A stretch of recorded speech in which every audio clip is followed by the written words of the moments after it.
Okay, we're going to start with The Nation. Play 2. Benue killings, state police back on front burner. Pope Francis seeks end to global conflicts. Arewa think tank backs Sule's position on president's re-election. Tinubu to Chiani meet soon over the Nigeria-Niger ties. Tinubu's appointment most accommodating says of mockery. Ponzi scheme influencers risk imprisonment. Ship owners list expectations on $400 million cabotage cash. And DHL suspends high-value delivery over Trump tariff. Okay, let's start with the major headline. Or which story do we want to start with? Let's start with ship owners. Okay. So the Minister for Blue Marine and, the Minister for Blue Economy and Marine, I think.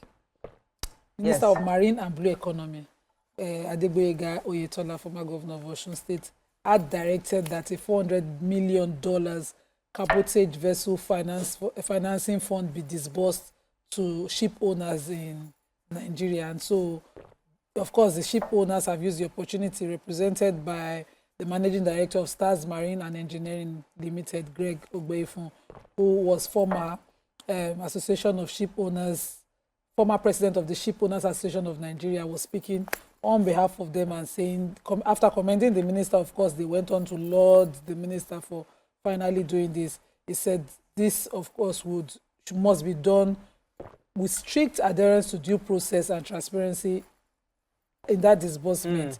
He said commended the minister for directing that NIMASA should handle it, but it's also very important that they disburse this accordingly and according to due process, so that there will be no scatter. This, he says, would of course position all ship owners and improve our economy in that sector. I'm happy that they're thinking like this, but the emphasis on that due process, it should say something don't happen to them before. Okay, following, I have a story. Following all the criticisms our president has gotten from political opponents who have said that his top appointments favor his Yoruba ethnic groups. And there's been quite a lot of criticism on this for a while. So the former presidential aide, Mr. Reno Mokri, has absolved the president, saying that, that according to him, the president's appointments are most balanced in the country's history. The former aide also said that the feedback was unfair, stating that the critics did not consider the president's appointments as comprehensively. Specifically, Omokri mentioned that the columnist Farouk Perogi relied on a set of appointments to support his conclusion in an article. The membership of one committee cannot establish tribalism. It is intellectually lazy and a hasty generalization to make such a conclusion from one alleged source, which is not accurate. He stated that the critics would have reached a different conclusion if they had considered the appointments holistically and in relation to the nation's order of precedence list. So that's his own position. Reno. Reno. Okay, so I have the story of the Ponzi influencers bloggers gist. They said that Nigerian's apex capital market, as the SEC, has issued a stern warning to celebrities, social media influencers and bloggers over the promotion of unregistered and fraudulent investment schemes. I'm sure it's because of the CBEX stuff that happened recently. So they said the commission has also reminded the public that the recently signed Investments and Securities Act prescribes stiff penalties for violations, including jail terms and heavy fines. So they are also saying that they are collaborating with the law enforcement agencies such as that's EFCC and the Nigerian police and other relevant government institutions to investigate and prosecute individuals and platforms involved in unlawful investment promotions. And said the law also targets influencers, bloggers who promote fraudulent schemes with clear penalties, including imprisonment. So they're also saying that even celebrities that pick up all these kind of things and promote it, they'll also be they'll also face the law very soon. So yes, even TV stations, because there was a radio station too that actually had them on. So these guys come because they have money. Many people just bring them on, forgetting to realize that. But about fact checking, so SEC is saying that all of us will be liable. We also have to be very careful on this table. Absolutely. We always wait for something like this to happen before we start putting in. Yeah, sometimes you started a long time ago from MMM to. Now that SEC is talking, maybe they should start looking at most of these betting platforms. I have a story on the government tackling social vices in schools. Now, the federal government has inaugurated the newly reconstituted Special Committee on Campaign Against Social Vices in Secondary and Tertiary Institutions. Now, this committee is headed by Professor Jerry Gokwe and they're saddled with the responsibility of intensifying efforts to eradicate cultism, drug abuse, cybercrime, examination malpractice, amongst other vices that are plaguing both secondary and tertiary institutions in the country. Now, this committee was first inaugurated by the former Minister of State for Education, Dr. Yusuf Sununu, in 2024.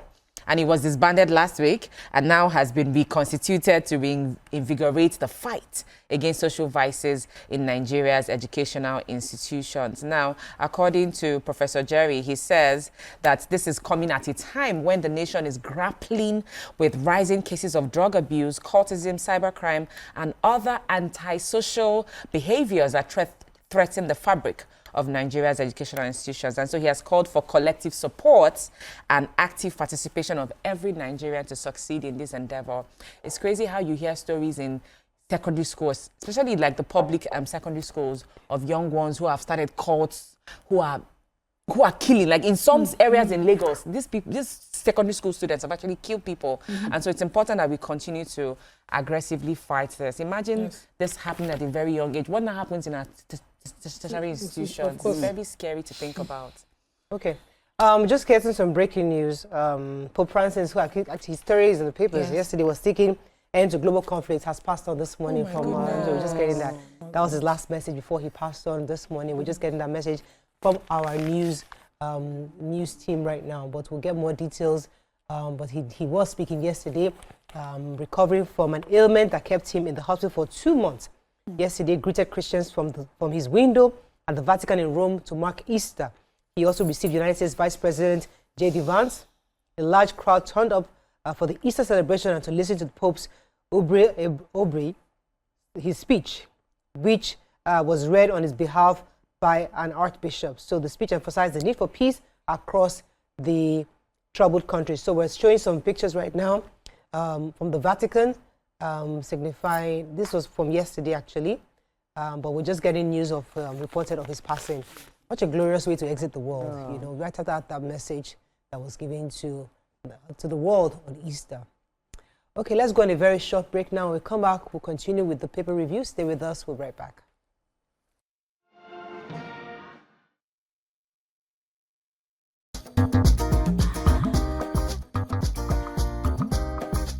Stay tuned. Your View will be right back.